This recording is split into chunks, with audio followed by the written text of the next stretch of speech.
All of you should really invest in yourself. If you want to make millions, you really need to put in the work, okay? You can't sit there and trust on, like, follow other people. It's fine to ask for advice. I'm not like pointing anyone out. I'm just saying general. You should go back, like what I did.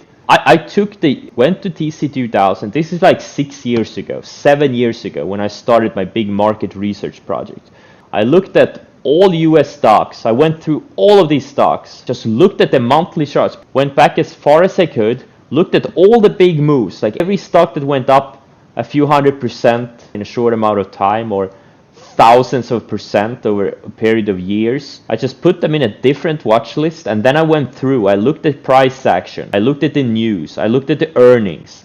Let's look at Microsoft, right? Looking, okay, so stock in the 90s, 80s went from 10 cents to $51, $53. That's a $52,000 move.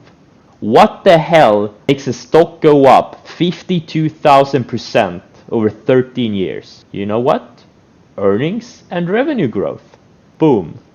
Domino's Pizza, right? This thing went from $2 to $400 in 11 years. 16,000%. Why? Earnings and revenue growth.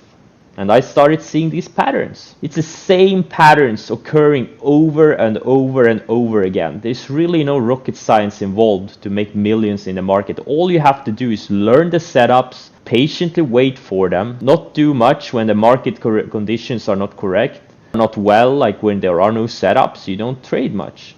You want to make millions, you gotta work for it. And once you get it, like once you really get it, you're gonna make so much money, you don't know what to do with it. I promise you this, guys. I started with 5,000 first time I started in 2010, 2011. I blew up 4 times in the first 2 years. And now in the past 2.5 months, I'm up like 6 million.